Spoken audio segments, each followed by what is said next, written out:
ये कराची पाकिस्तान से पानी के जहाज में आरडीएक्स भरा गया और उसके बाद ये पूरा रूट अरब सागर और हिंद महासागर होते हुए ये चांदपुर पहुंचा है। फिर से मैं आपको दिखा रहा हूं, कराची बंदरगाह से ये आरडीएक्स 250 किलो आरडीएक्स जो श्रीलंका को क्रॉस करता हुआ और उसके बाद बांग्लादेश पहुंचा है चांदपुर चटगांव। पाकिस्तान ने चोरी छिपे बांग्लादेश को हथियार भेजे। एमवीएल बकेरा जहाज से हथियार विस्फोटक पहुंचे। 250 किलो आरडीएक्स पाकिस्तान से बांग्लादेश लाया गया है। बड़ी संख्या में AK-47 हथियार बांग्लादेश पहुंचाए गए। करीब 100 की संख्या में AK-47 कराची से भेजा गया है। पाकिस्तानी मालवाहक जहाज एमवीएल बकेरा में भेजा गया है। इस जहाज को पहले ढाका डॉक पर पहुंचना था, लेकिन इसे चांदपुर चटगांव बंदरगाह पर पहुंचाया गया। जहाज में 720 टन मवेशी का खाना और सब्जी का माल था। जहाज में हथियार गोला बारूद छिपा कर रखा गया था। भारतीय खुफिया एजेंसी को इसकी जानकारी मिली और इन हथियारों को चांदपुर से पहले ही उतार दिया गया। भारत के खिलाफ हथियारों के इस्तेमाल की आशंका जताई जा रही है और सवाल यह है कि अब पाक भारत के खिलाफ साजिश रच रहा है। शेख हसीना सरकार के तख्तापलट के बाद दोनों की करीबी और बढ़ गई है। पाकिस्तान बांग्लादेशी सेना को ट्रेनिंग दे रहा है। हथियारों की खेप पहले ही बांग्लादेश पहुंच चुकी है। ये J-35 ये वो फाइटर जेट है जो पाकिस्तान चीन से मांग रहा है। पाकिस्तान आखिर हथियारों के लिहाज से अपनी ताकत क्यों बढ़ा रहा है, क्या मकसद है?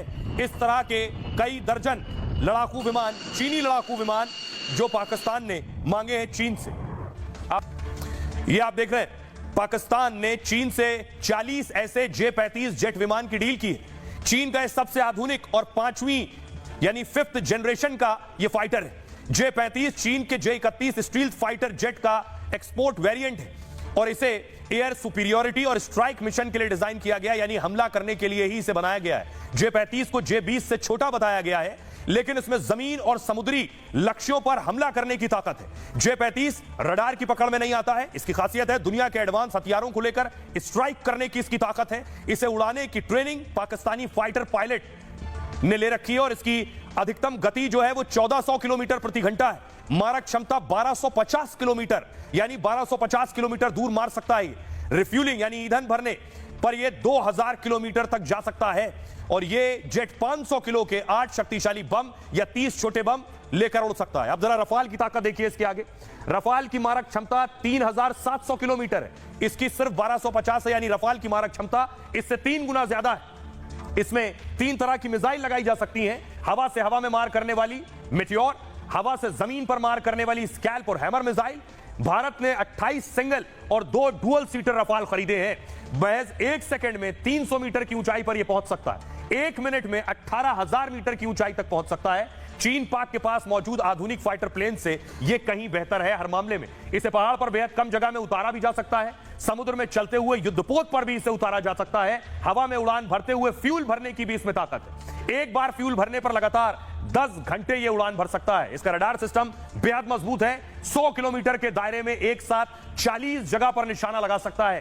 टारगेट को ट्रैक करने और उन पर हमला करने की ताकत भी है। करीब 24,500 किलोग्राम तक का भार उठा सकता है।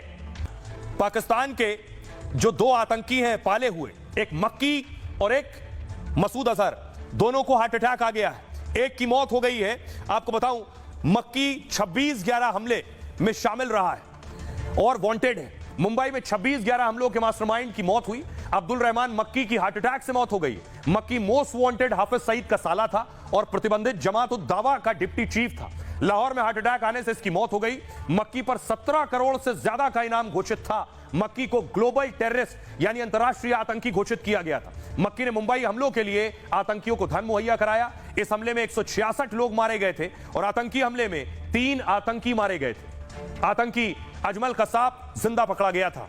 अगला नाम है मसूद अजहर। आतंकी मौलाना मसूद अजहर को भी हार्ट अटैक आ गया। अफगानिस्तान के खोस प्रांत में छिपा बैठा था मसूद अजहर। अफगानिस्तान में ही उसे हार्ट अटैक आया। इसके बाद उसे पाकिस्तान के कराची लाया गया है। कराची के संयुक्त सैन्य अस्पताल में मसूद अजहर को भर्ती कराया गया और इसे जल्द रावलपिंडी के अस्पताल में भर्ती करवाया जा सकता है। आतंकी संगठन जैश-ए-मोहम्मद का चीफ है। ग्लोबल आतंकियों की लिस्ट में मसूद अजहर शामिल है। भारत में हुए कई आतंकी हमलों का यह मास्टरमाइंड है। 2019 में पुलवामा आतंकी हमले का साजिशकर्ता भी है। 2001 में संसद पर हुए हमले की साजिश भी मसूद अजहर ने रची थी। अभी हार्ट अटैक के बाद अस्पताल में भर्ती है।